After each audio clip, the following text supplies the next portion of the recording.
You're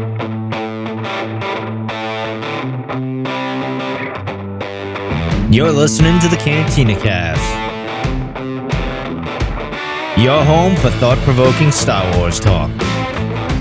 Join Albert and Jonesy in breaking down the latest news, trailers, movies, and of course, your favorite characters from a galaxy far, far away.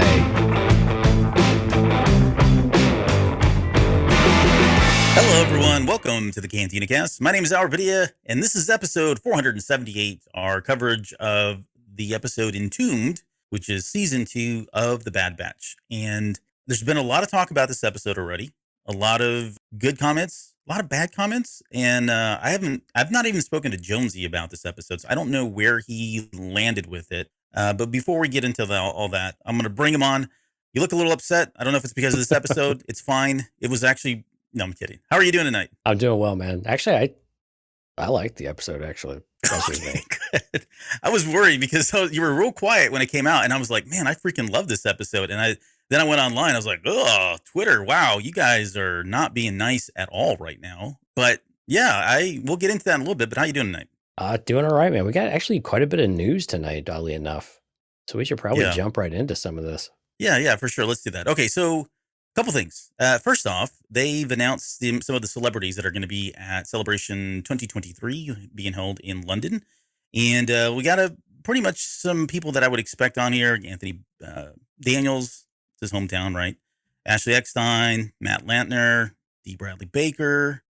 But then we got some folks from some of the TV series. So Giancarlo Esposito, Vivian Blair, who was Leia in the Obi-Wan Kenobi series, and Adira Varma, who was also in the Obi-Wan Kenobi series. So what do you think of this so far? I mean, it's just the first wave, right? They do this, they release a couple of them, then they keep getting, like, I'm going to say bigger, which usually is the case. They get bigger and bigger, right, and hopefully drive more ticket sales, but not a shabby start, huh? No, not bad at all. I mean, it's cool that they're already coming out with like Giancarlo Esposito and some of these others. So no, I mean, this list is going to get pretty long. It's going to be pretty exciting. I'm happy to see Matt Lanter is going to be there though, this time around. Yeah. Because I don't think he was there last time, but yeah, that'd be cool to have him at a celebration. Yeah, well, he's there. Well, I mean, he would be there for, well, obviously Clone Wars, but then, he had maybe he's got a returning role coming. Oh, no, that guy died, didn't he? Oh, the Anakin guy? No, they let him go. The Republic prisoner or security guard. Oh, he was dead. He's was he dead? Oh, yeah, he got shot. Oh, I can't remember. I thought they had lived. Nope. He did not survive the trek. How did we not add him to the Patreon list of people that should not have died? And because you've already forgot about him. Right. I don't even remember what that he lived or died. Okay, but yes, you're right. It's good to see him back at Celebration in any capacity. Right. So good stuff there. See, what else do we got going on? Little skeleton crew news? Yeah, and not official. This was from, well, I mean, I guess it's official. So the second unit director is George J. Cottle. I don't know who he is. However, he is the second unit director for Skeleton Crew. He posted on Instagram that they were done wrapping up. And the only feedback that I saw, again, on that cesspool of wonderful talk called Twitter, was there was some folks that were saying, wow, they really wrapped this up pretty quickly. And I don't know what to make of that. I would agree. It was probably a quick wrap up, continuing to consider when they started. But I don't know. That really doesn't mean a lot to me these days because of what they can do and, better planning. I think we're probably skewed a little bit because things just took so long for the last 3 years because of COVID and all of that. So, yeah, I think this is it's oddly, it's weird. Sometimes shows seem to just go really quickly through their production cycle. And if they're well organized and they're doing all the things, and again, we don't really have a whole lot to go on with this series to begin with about how long it is or anything else. I mean, there's nothing to really worry about because there's no news there's nothing to grab onto. So I'm not going to get upset or get worried about this right now. We'll see what the development looks like as it starts to produce something, visual for us to, consume, and then we'll go from there. Yeah, I agree. Like, again, Rogue One, right? Yeah. You can have the most horrible production and still crank out a good movie. So exactly. It could happen. Hey, in news that things that you don't collect, but you actually do collect, Lego came out and announced 3 new these Lego helmets that you just put together. Your Boba Fett one that's back there in the background, I see. Yeah. They're going to come out on Patreon. But... Yeah, they're going to come out with Cody, Rex, and then Boosh's helmet. So, yeah, there you go. Albert's showing this on camera. Yeah, on the Patreon show, he showed that he finally built the Little Lego mini helmet there for Boba Fett. Oh, I didn't realize the antenna moved down. That's cool. Yeah. So you got a little targeting thing goes down. But I mean, yeah, but Cody and Rex, I mean, are kind of must haves if you're going to start not collecting these. I see what you're doing. Mhm. You're the devil. Like you like push me into this stuff, and now I'm gonna have to buy these. Thanks a lot. I really appreciate that. You can't pin this on me. I mean, I'll accept it, but you can't pin this on me. I think I said on the Patreon show that I was going to start collecting these. So Yeah. officially, for the record, I don't collect pins. Yeah, not Funko Pops either. And I do not collect Funko Pops. Okay, I just want to make that very clear. There's a whole list of things you don't collect, I think. Yes, though. and they're all right here in my yeah, they're in plentiful supply. There's a whole bunch in there. I don't collect Atari 2600 games. I don't collect. Well, that box art is like classic, though. Yeah, pretty good stuff. Oh, I actually have that I have. It's got it. And I have something for you too. I picked up my box of old cassette tapes and cassette singles for you, by the way. I'll take those, please, gladly off your hands. Look at this thing real quick. I know this isn't show and tell. People are like, what the hell kind of show is this?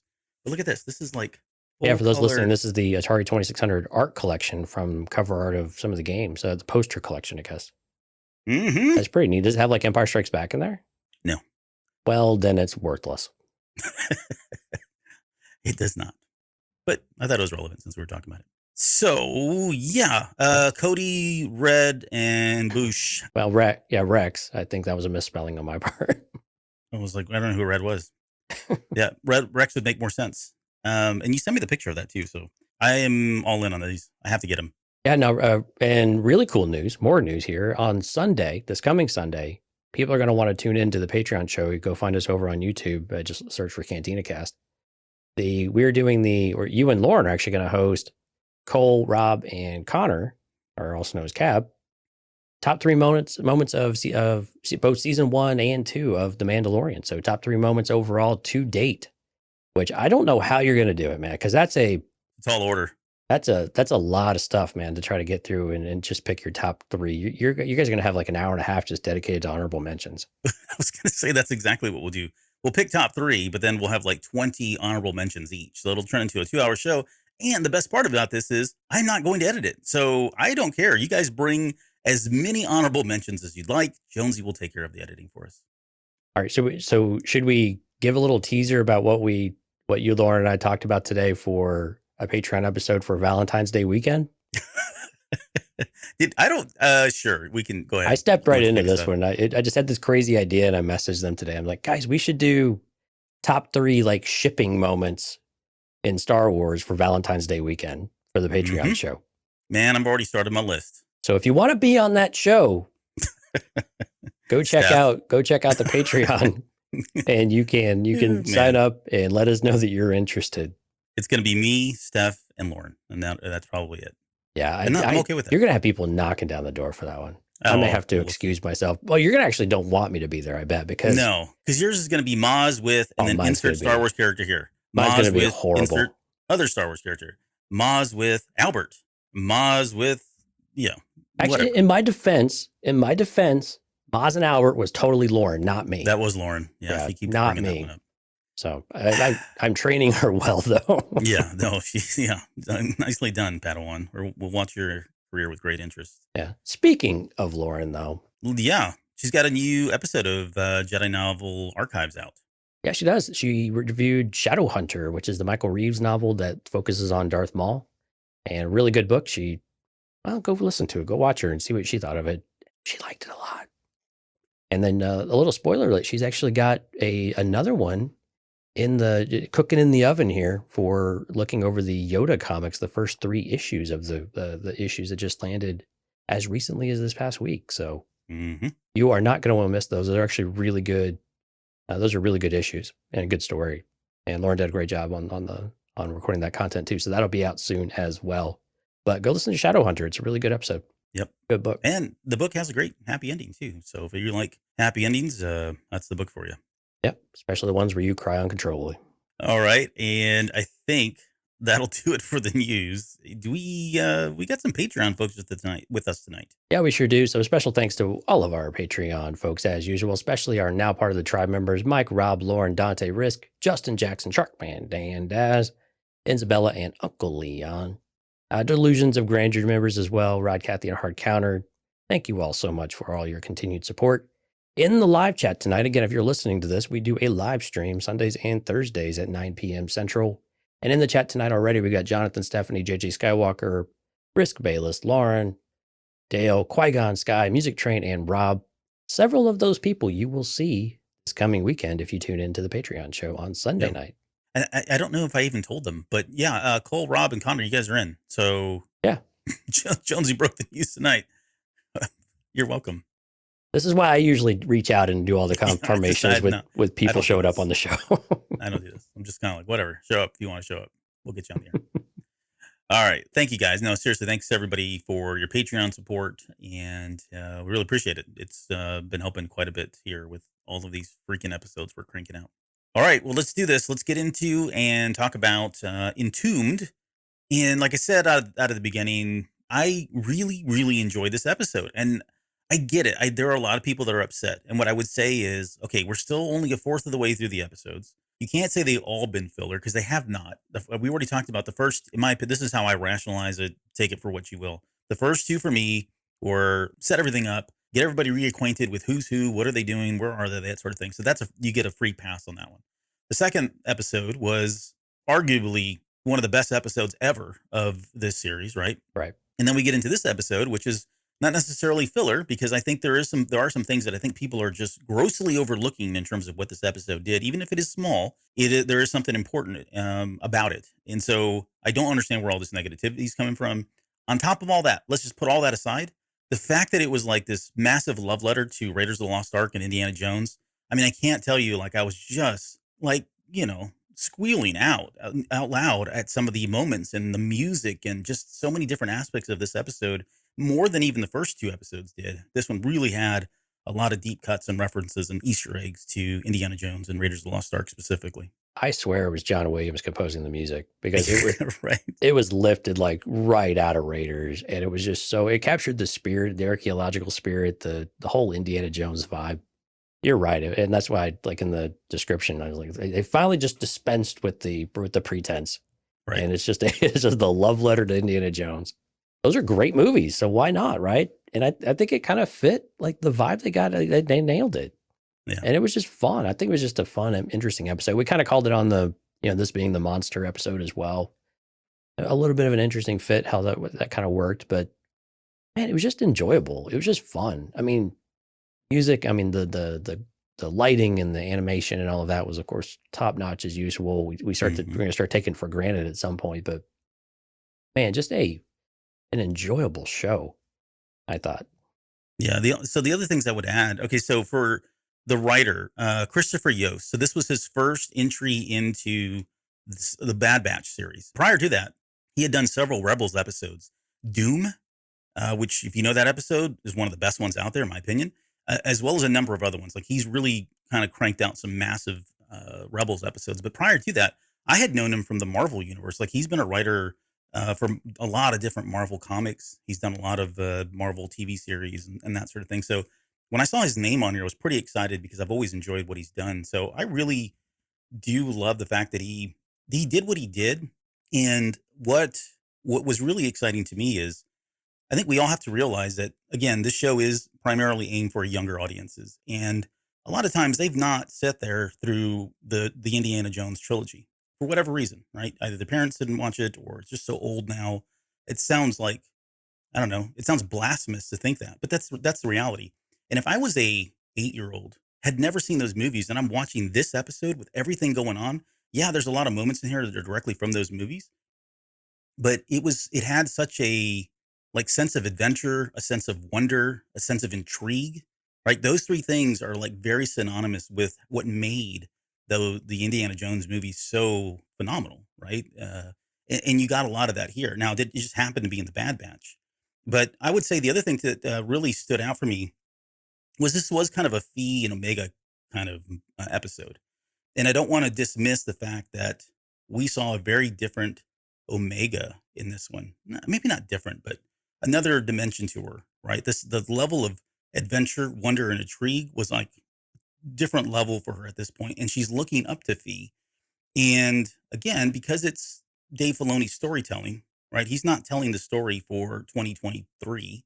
He's telling the story that'll probably happen in 2024 or 3 years from now, or who knows, right? And so I don't want to say that this is exactly where the series is going, but the idea that Omega just becomes at some point, she's so influenced and inspired by somebody like Fee that later on in life, I could see her totally doing something like this. I mean, maybe that's her calling, right? She's found something she's super passionate about, and maybe they cover on that, maybe they touch on it this series or this season, or maybe it comes up a little bit later, or who knows? But I just really feel like that's kind of what they were doing here, is laying down this groundwork of, wow, this really kindled something in Omega. Where it goes, we'll have to see, but it's definitely started a fire for her. Well, maybe we'll just continue on that theme and just kind of jump right in with that part of it. I think it was actually a nice callback in parallel to the first season with Omega and how she mimicked Hunter, right? When they first land on the planet and she's checking the branches out of the, everything of course is decimated around them, but she's imitating the behaviors. They both have their feet up on the console. She's just that imitation, right? This form of flattery, this form of admiration. She's grasped onto someone. But again, this goes back to, this is Omega coming into adolescence a little bit too, and finding someone else besides dad and her brothers, right, that she interacts with and that she looks up to, and that she wants to, that she kind of wants to be when she grows up, to your point, right? Yeah. And so I think it's just another step in that growth for her, in that just the development, because this is what we all do. We find someone that we just get kind of infatuated with on some type of level, right? And say that, wow, I just want to be like them, right? I want to be, I want to be, a quarterback in the NFL, or I want to be, a policeman, or I want to be an archaeologist like Indiana Jones, or whatever it is, and you have someone who just has all these amazing stories and it feels larger than life right in front of you. Yeah. And you're just in awe, you're just wowed, right? And it's just an exciting thing for a young person. Again, it's a different type of exposure that she's not had for treasure hunting. Ever. Right. Yeah, and then this idea of treasure keeps coming up. It's come up a few times, and they're hunting for it. And now she's like, wow, we have a chance to go and find real treasure, like a real treasure hunt. How cool is that? And so I think it's just development for her character. It's just like, it's the progression. And the cool thing about having 16 episodes, and this is a bit to the contrary, maybe some people's, problems with this episode, is that these are the moments you get. These are the things that you get with that growth, and you get different dimensions of the characters that you spend a lot of time with. Yep. And that's all right. And they're not filler. There's a different type of development, and we'll see if anything comes of this episode. I mean, and there might not be a whole lot that comes from it, but I just like that you have Fee. We get a little bit of Fee too, and you get this larger than life character. All of these stories, they can't be real, because she embellishes them. She changes the story all the time.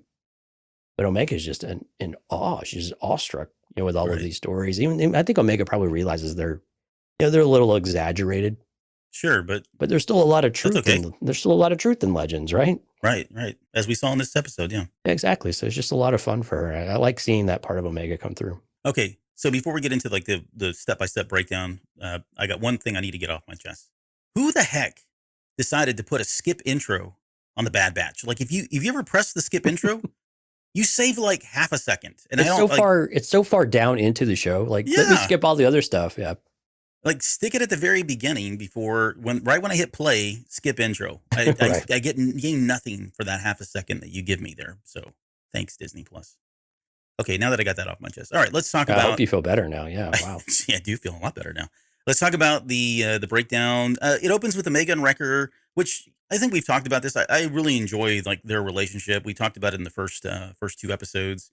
And sorry, Gary's on with us, and he said, "Oh my God, I said this yesterday. Saved me 3 points." Okay, so maybe I was exaggerating. 3.1 seconds is what you save when you click skip the intro. So still not a lot. But so Omega and Wrecker together.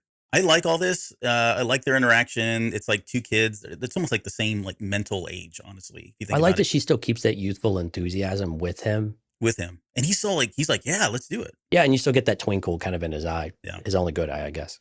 Which I think bodes well for my Wrecker will die this season theory. Oh gosh. But we'll see. Because we're gonna remember these moments and just really rip our hearts out there. We get introduced to Fee a little bit more. Again, this was very Fee-centric. We got to learn a lot about her, including her droid, Mel, who Well, he died at quote died at the end before he had the IG88. What would you call that? Yeah, I mean, yeah, the memory backup or whatever, the Yeah, it fail was safe plan. fail-safe plan. There you go. BCDR plan, business continuity disaster recovery plan. Right. But yeah, anyway, so we get to see Mel, her droid. It's always funny. They always say the names of the droids, and then later on we learn like the full name. It's like ML629 or whatever, but it goes by Mel. She throws out this Kaldar trinary system and says that the best kind of treasure isn't on the map. I couldn't help but think of Camino, right? That whole scene about Camino's not on the maps or from the Jedi archives or whatever. And I thought, well, what would be the treasure? And I thought, oh, it would be the clones. The clones were the treasure on Camino, right? True. I'm sure that's not what they were going for. So, but we got to make an episode out of this, right? It was a little bit of irony that the clones were the ones that were hidden, and now they're the ones saying, and that they didn't exist, and now they're the ones looking for something that doesn't exist. Yeah, no, good point. That's even a better talking point than I had. She seems to be cut from the same cloth as what's her name? I already forgot her dang name. Trandoshan lady. Sid, yeah, because she called. I got a chuckle when she called him Quick Draw, Clone Obvious. Later on, she calls Hunter Bandana. right? So I don't know if like they're together in the ladies' room and they're writing these down or something, and she's giving her tips on what to call these guys. But I did get a kick out of that. And then your boys were back. You didn't think we were going to see Bolo and Ketch again, but we did. I didn't. That's super exciting. Alfonso was back, man. Alfonso, that's right. I couldn't remember the name, and I was thinking, I know the show where it's from, the reference, but I just couldn't remember the dang stinking character's name. You have to go back and watch or listen to all of the episodes that we did for season 1 to really get that reference, okay? Robot we're Chicken. not going to explain it here. Yeah, Robot Chicken. That's it. Go look. Robot Chicken. You gave it away. Okay, so well, I didn't want them to go on a wild goose chase. No, we need the downloads, dude.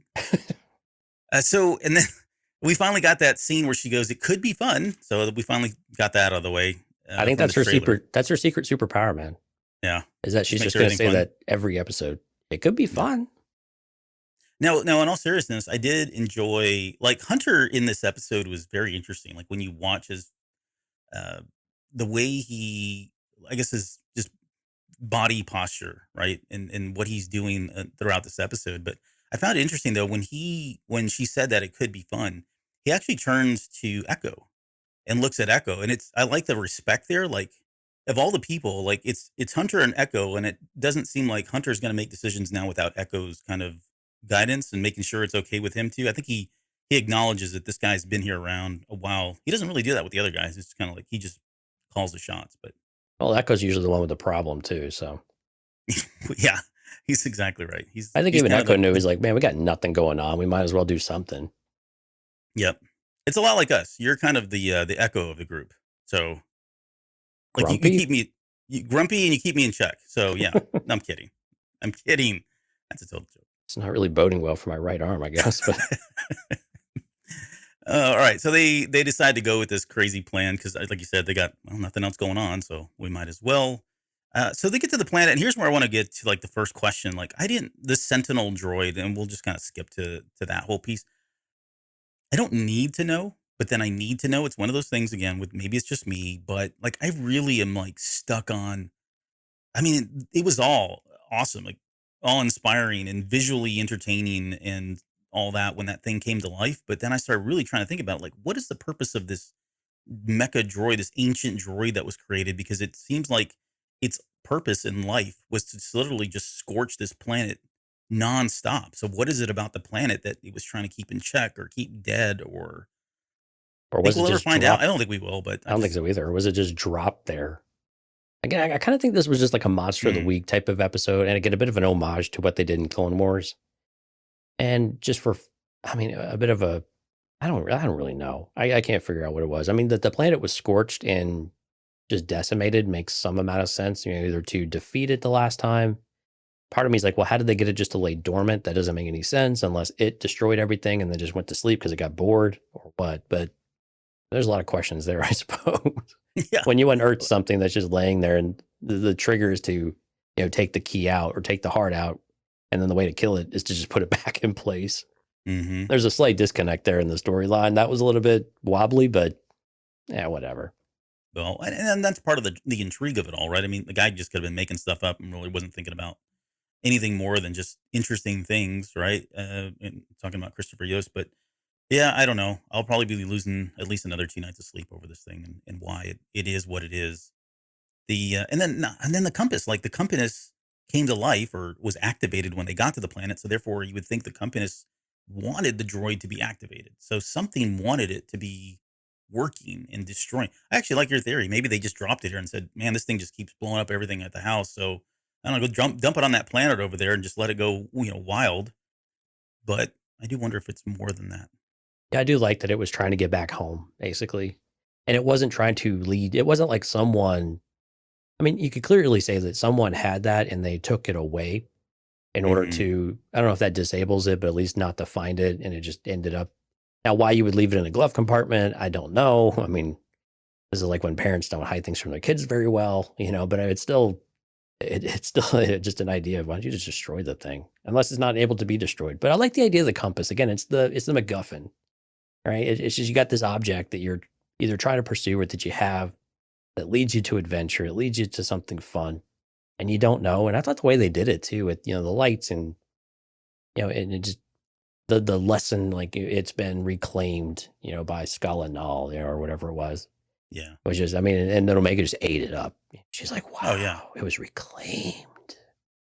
So it's just, again, it's fun. It's just something to get the adventure going, and this pursuit of something that wasn't, I don't know, monsters every 5 seconds. I mean, there was a monster inside, of course. Yep. Wasn't that? I don't think that was a defender of the place or anything like that. I think it was just a wayward Now creature of sorts. But I have a really important question when we get to that piece, though. okay, And by important, I mean again it's gonna trivia. be ridiculous. Yeah, I know. Yeah, it's gonna be really good. Okay, so from there, she also makes mention of the ancients and that this was older, eventually older than the Republic. So that's a really long time because the Republic was first established back in. I mean, it was going to legend stuff, but I mean, back during the old Republic. So tens and tens of thousands of years, the Republic's been around. Right, but they don't predate the Jedi, right? Because she knows before the Jedi as well. So I guess it depends on what you consider the Jedi. The Jedi as we know them today, yes. The Jedi that were the With the J, apostrophes. Yeah. yeah, JED apostrophe AIs, no, those were around, like the dawn of time kind of thing. I went back and So, watched the subtitles. I was like, oh, I wonder if they spelled it like that. oh, did they? I didn't even No, they check did that. not. No, all right. But no, I mean, I think it makes sense that somebody like the clones would think the oldest thing would be the Jedi, right? And they don't really have a sense of like just how old this galaxy really is, right? So Well, for when you them, think that would be ancients pretty old. too, you think ancient beings, or someone that's just been a stalwart in the galaxy for for seemingly ever, and they were peace and protectors. So it kind of makes sense that they would make that connection that they would be the oldest standing group in the galaxy. Hmm. But it is curious though, the whoever the ancients really are. That's usually some Yeah. sort of deity, and some sort of mythological figure in some ways, which would Yeah. fit the Jedi in many ways. Which is why I think it kind of made sense for him to ask that. Um, there's also this is where the music really kind of started kicking off. Yeah. In fact, in that one moment when she says, "And we're going to liberate it," meaning the heart of the mountain, or was it the heart of the mountain? What it's called? Yes. Yeah, they keyed up that music, and this comes back a little bit later, especially when they're in the next one, when what I call the escape room with the booby traps. Booby traps. That's what I said. Booby traps. That's a Goonies reference, by the way. Right. So there's a moment in there when that music kicks off, and it's like you said, it might as well have been John Williams. Right. Kevin Kiner took almost whole blocks of the thing right out of, and if anybody's wondering, it's so if you go pull up the Raiders of the Lost Ark soundtrack, track 11 is called The Map Room Dawn. Yep. The That's one map of the room. ones, Yeah. which is the one that really stuck out. And then the other one where it kind of dips in a little bit, and they're very similar because that's track 21, which is The Miracle of the Ark, which is the very last sequence with the Ark goes up. Ricotta is a good one for the ancients. Thanks, Gary. That's more SWTOR stuff there, Old Republic. But yeah, those two tracks, if you go listen to them, holy bananas, it's like right out of it. Yeah. And again, it's like, okay, if I'm a kid watching this for the first time, I mean, that music does something to you. It swells and it's very mysterious and kind of eerie. And yeah, it's got all that stuff I said earlier. Um, Yeah, what else we got here? So we get to the heart of the mountain. Okay, so let's talk about the beast. So the beast shows up, and the first thing I thought is like, what does it eat? Like, what's it eating? I There's mean, nothing there's alive on this nothing planet. on that planet had to get that big. Evolution doesn't work this way. Exactly. Yep. All right. The end. I mean, that's about it.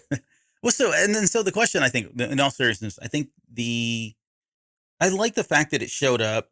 You could poke holes in why it's there and what its purpose was, but really, I mean, it was kind of a plot device, I think, more than anything, because it gave us the trope. We had the trope of, oh, they got separated, which we've seen a billion times, but again, it's a kid show and this all new to them, right? Right. So I enjoyed that.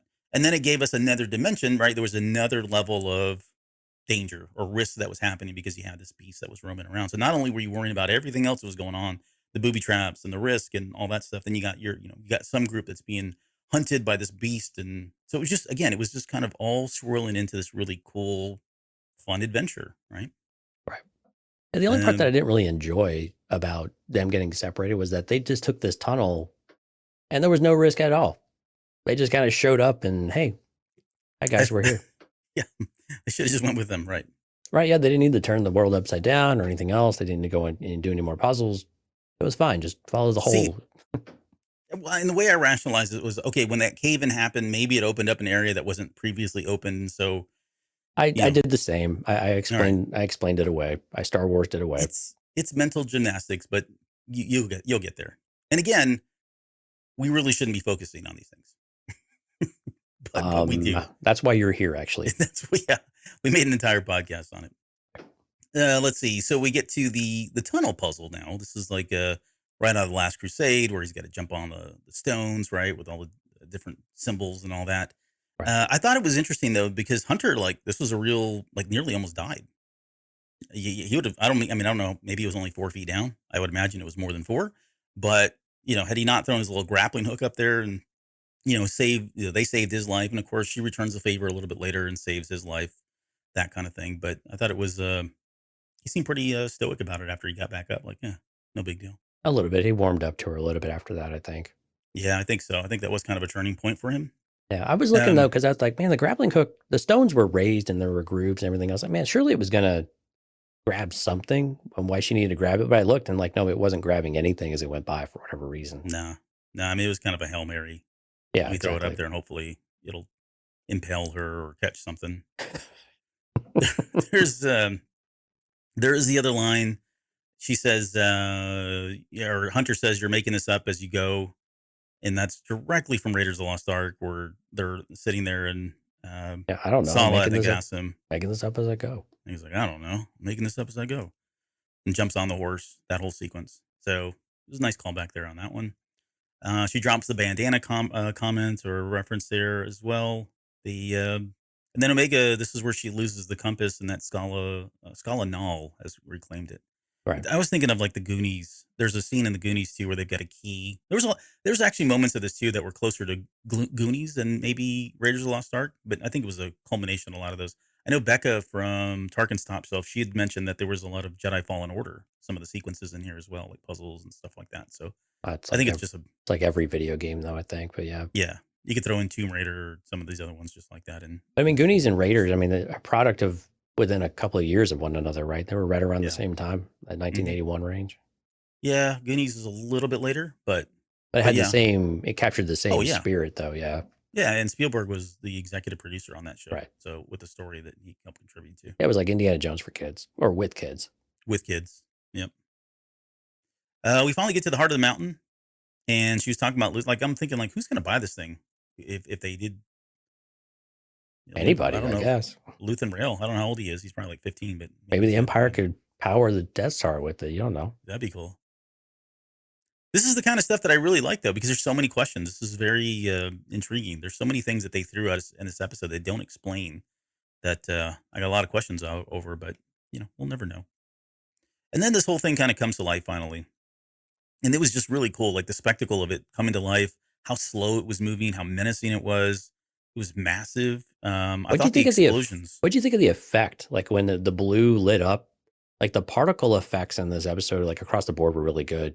Yeah. But there was something about that. It seemed very 80s movie like effect. Oh, really? Almost. I didn't catch that. I Just wonder the if they way did that that it on like purpose. came to life, and it just had this very surreal kind of look to it. But it really reminded me of like Last Crusade, or I'm sorry, Raiders of the Lost Ark. Where's Lost Art? Yeah, and that type of.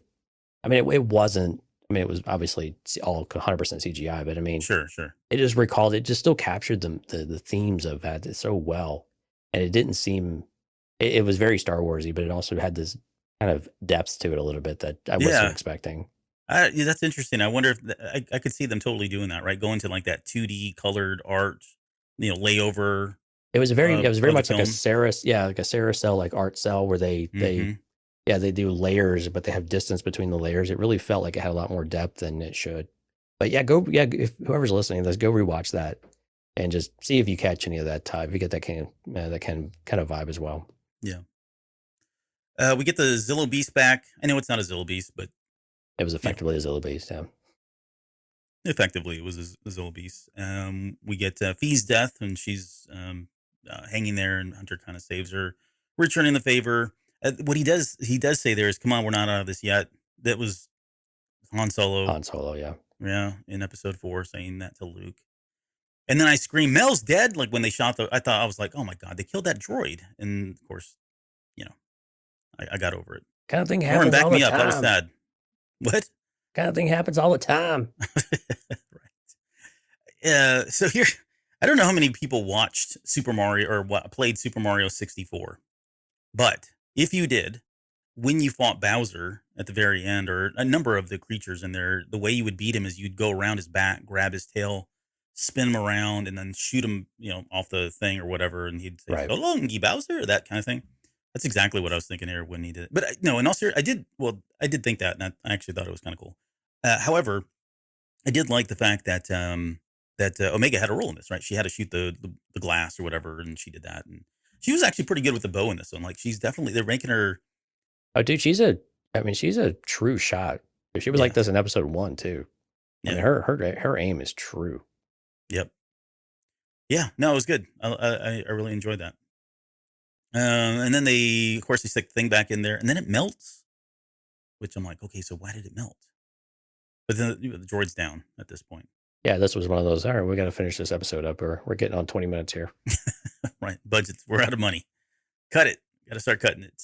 I did like that, but this puts us at 0-2 with treasure hunting, even with the professional. He's a deadpan man. Like Tech's humor is just so perfect and spot on. I was so waiting for him to actually do finger quotes, but he just kind of Oh, for panned the out to her. professional piece, or Yeah, for the professional, even with a professional. yep, like a George or George. Rest in peace, Mel. He's alive. He'll come back, right? Because he's got a backup. Always back up your stuff, man. That's right. It's a good practice. This is we get to I guess that brings us really to the end of it, where we get this reference of what is it, the Vadney and the Kingdom of Elways and the Chalice, which I'm like, okay, Yeah, the chalice another was a little on the nose, right, another as if the rest Last of it Crusade, wasn't. But yeah, I mean, how more Last Crusade could you get? right? That's really it. I mean, and then I don't know if they actually go to that one. Maybe they do. Like they didn't nobody seemed to be protesting, so maybe they did at least make a run for it. Because again, what else have they got going on? Right? Yeah, going to Vadney, right? Yeah, I Wherever didn't look that that up is. to see if that was even if that existed. A lot of these references in this one are all either new to me or have never like I don't know about them, or they're all brand new. I would imagine a lot of these are brand new type stuff, I would imagine which so. makes it all the more intriguing too, right? They're not name dropping. Oh, we're going to Ord Mantell, or oh, we're going to insert known planet here. Right. So it speaks to the expansiveness of the galaxy itself. All right, Albert. So tell me, what was the purpose of this episode then? I really think it was about Omega. I think it was about like planting that seed in Omega for something later on. Whether that manifests or grows or matures into something this season or even next season, I don't know. But the idea that someone is that enthralled and fascinated with a character like Fee, these are very formative years for somebody like Omega, right? She's like you said, I think said it well. She's going to be influenced. She's looking up to different people, and plus, she doesn't have like a motherly figure in her life right now. She's got, like you said, her dad and her brothers, and you've got somebody like Fee who they're all kind of looking at skeptically, and they it's hard to even think about trusting her right now because she's just another pirate. But at the same time, you got somebody like her, Omega, who's just wide open, and she wants to believe all this stuff, and she wants to, you know, I think she wants to do this at some point. Again, it could turn into something. It could sprout into something else. I saw some people talking in the comments here about how, this is kind of a Dr. Aphra kind of thing. There's definitely Dr. Aphra vibes because, archaeologist type stuff. But it could turn into her wanting to be a pirate. I mean, think about it. We don't know where Omega is, and this continues to be the ultimate question. I think in this series is like we have this character that is so beloved. We have a character that Dave Filoni seems to love as much as he did any of the other characters, including Ahsoka.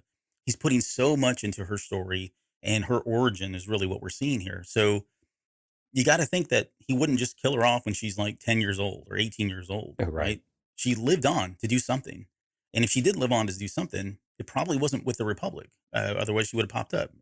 Probably not with the New Republic. So what was she doing? Maybe the life of a pirate, maybe the life of an archaeologist where, yeah, the galaxy's terrible and there's a lot of bad stuff going on, but I'm not really that freedom fighter and that's not really me. This is where my passion is. And maybe she's one of Luthen Vale's or Luthen Rail's kind of people going out and capturing all this stuff and bringing it to him. There you go. I just tied it right back into Andor. We got to come But I back think to that was the Andor somehow. purpose. Yeah. I mean, I think that was the purpose. I think it was really just to kind of show, one, it was to showcase who Fee was, right? Because we didn't know anything about her other than she was a minor Right. character that popped on screen the first 2 episodes. At some point, guys, we were going to get some kind of a background because she's probably going to play a bigger part here later in the season. And the more we know about these characters, the more that holds weight for us a little bit later. And I'm not saying she's dying or anything, but the stakes are higher now because we know who she is and we know that Omega looks up to her, right? There's that relationship they have now. I think those are the 2 primary pieces. I'm right there with you. I think it was very much introduction to Fee. Here's who she is. She's fun. Again, they don't necessarily trust her because she's a little, I don't know, subscribes a little bit to just go with the flow and chaos and laughing things off than when you're really in serious, dire danger a lot of times. But again, comes with the territory. And then again, like you said, like we talked about at the beginning of the show as well, just development for Omega, small bits of development, giving her a chance to stretch out, look at different people, take different things on, start to form her own opinion, gravitate to people that aren't her family, and start to branch out. Because what that'll eventually do, that'll eventually cause more conflict within the family, presumably. That's usually how it is with adolescents, and your kids get to being preteen and teens, right? And they start getting influenced by the people else, their friends and the people around them, their hobbies, and that starts to create a lot of dissonance. They start to get more exposure to things. And so again, it's just part of Omega's development. I think you said it really well. This is just more for her to grab onto and help us throughout the season. And that it was within the context of just a fun homage of an episode. I'm actually pretty okay with like this. To me, this wasn't necessarily the same type of, quote unquote filler episode that we got in the first season. When we got the first season, there were some episodes that were like, okay, they're telling us we're on a mission, but really it just kind of feels like we're jumping place to place. And I think you could argue a little bit more of that. But with these episodes, I think you're seeing a little bit more to it, even though it might not be super detailed or super deep at this point. Mm-hmm. But again, it's just little trickling. It feels like they have a much better plan for this season already, even though we're not getting to the hard hitting, serious stuff like we did with Crosshair and Cody, right? Yeah. So, but we're going to get there. And I think, again, we have a lot of episodes to be able to do this. We know we're going to have some that, some people aren't going to like as much. I thought this was just super fun. I mean, it's been maybe it's a little bit on the nose because we've had so many Indiana Jones references this season already. It feels like they were like, you know what? This year, it's all about Indy. He's got a movie coming out. We're going to make sure everybody knows it, even if we're going to do it in a very subtle way or in maybe a not so subtle way. Yeah. But I think it's fun to have these types of things, and there's nothing wrong with it from time to time. And again, we'll see what next episode brings. And next episode we have is Tribe, which again, I think is going to shift us back a bit more towards what we had with the what was it? The Solitary Clone. Solitary Clone. Solitary Clone. There we go. Yep. Yeah, I think so too. My guess is yeah. I would say it's hard to tell. I was putting a lot of thought into what tribe could mean. Whether they're talking about tribe as in their close group or the Bad Batch as they are today. We're going to Tatooine. We're not going to no, Tatooine. we don't want to go to Tatooine. But yeah, it could be that for sure though. And we keep bringing this up, but the Clone Conspiracy and Truth and Consequences back to back coming up on third or was it Wednesday, February 8th.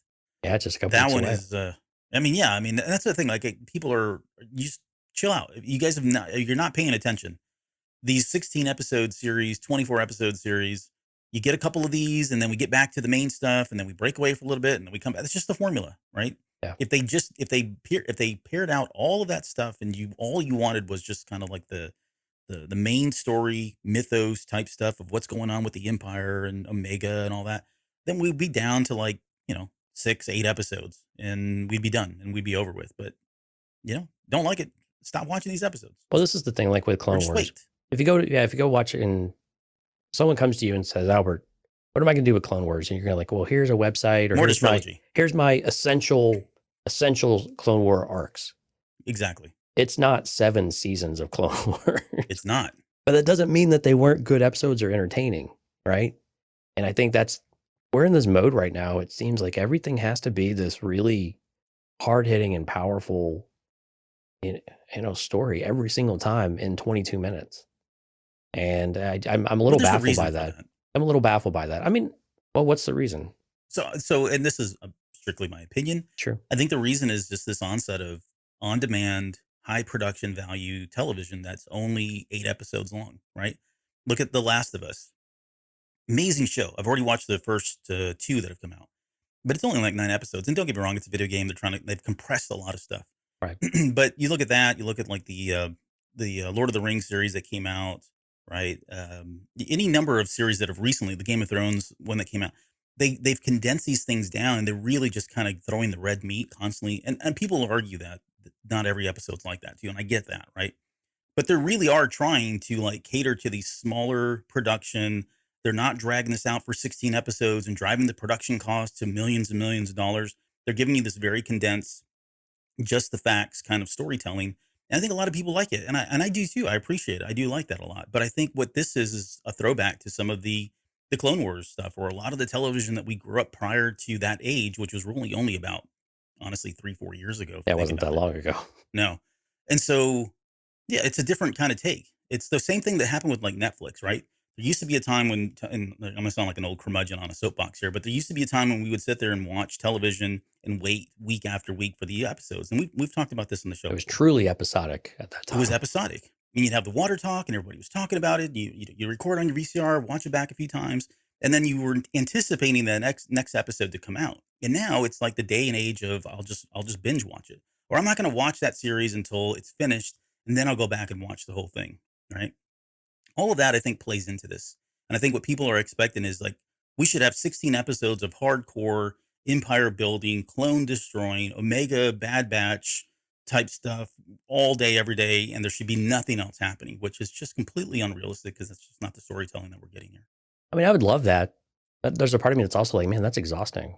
This is why I stopped watching Game of Thrones, like about, I don't know how many seasons in. I was like, I'm just exhausted watching the show. I mean, seriously, like too many people are dying. I can't keep up with it. I didn't read the books. I was lost anyway. Or I wasn't lost, but I was consuming it kind of in the moment, right?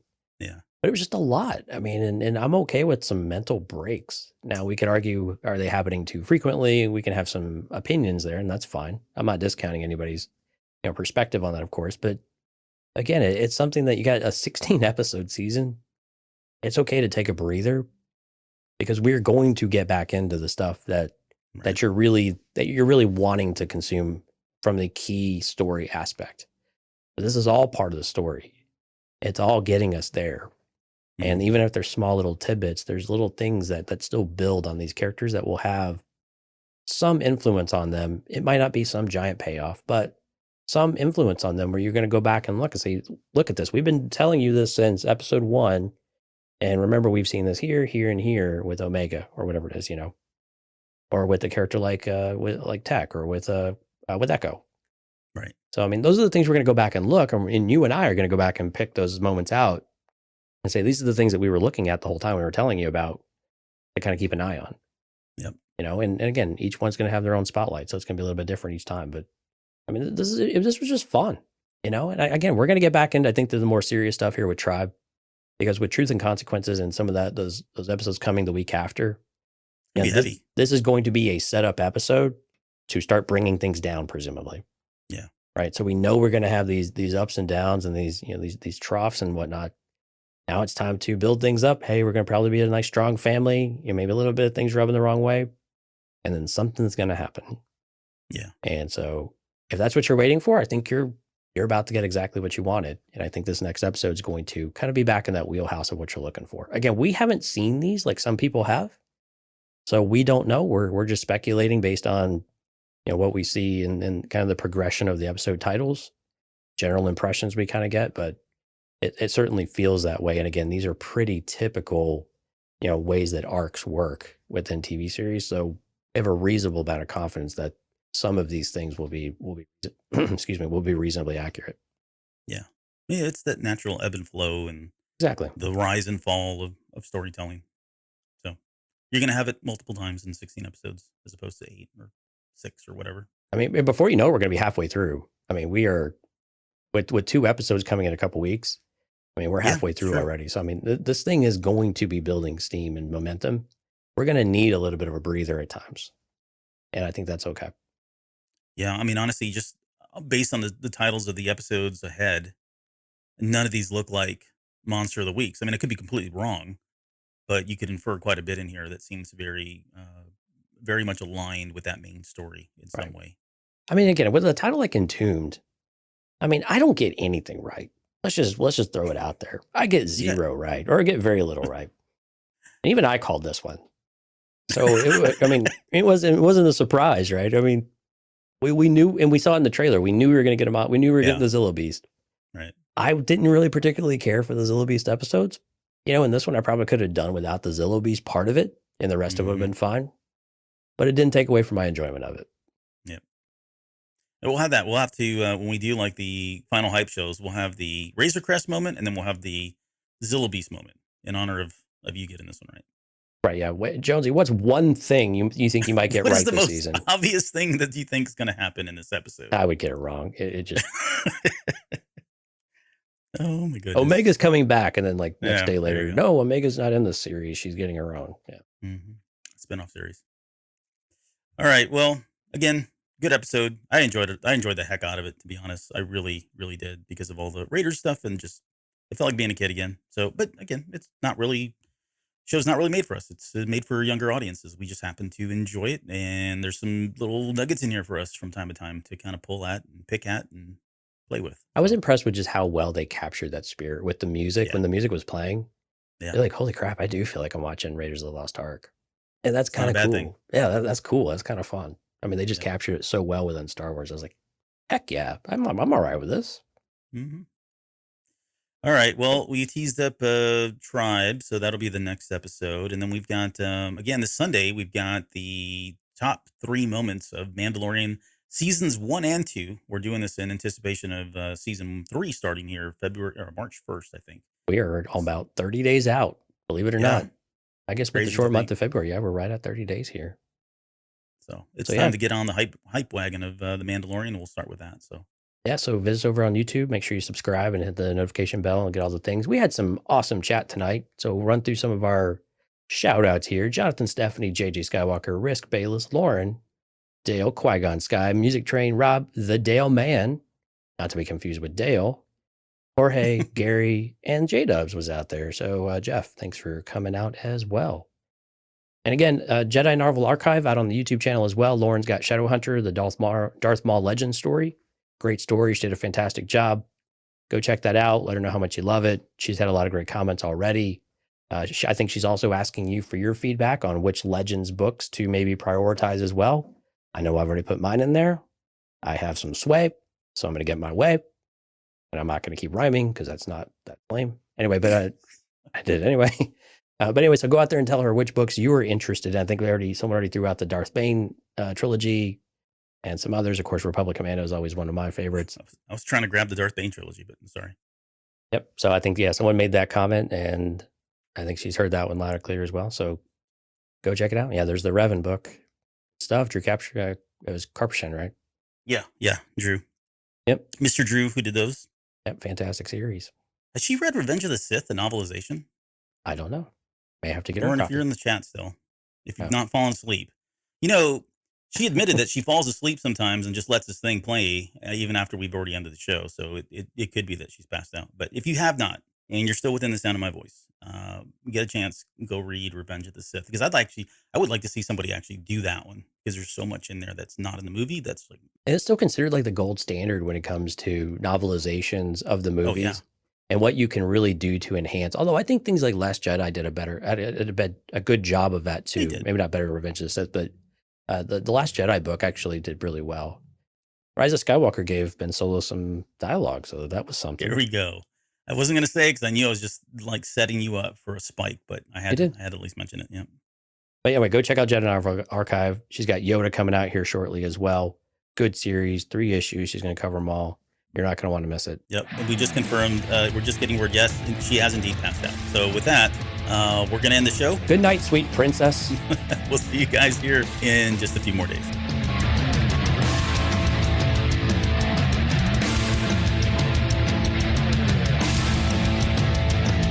You're still listening? Wow, that's amazing. Well, I'm here to give you the disclaimer. Normally we do a big, long, drawn-out disclaimer thing saying what's what and who's what and all that other stuff, but I think you guys kind of know that Lucasfilm and Disney have no affiliation with us at all, and we have none with them. We talk about Star Wars, which is their property and all that other good, fun stuff, but I think you can tell which is our stuff and which is their stuff. If you can't, well, then send a lawyer to send an email to me, and I'll be glad to chat with them. Other than that, you know what's what, so that's your disclaimer.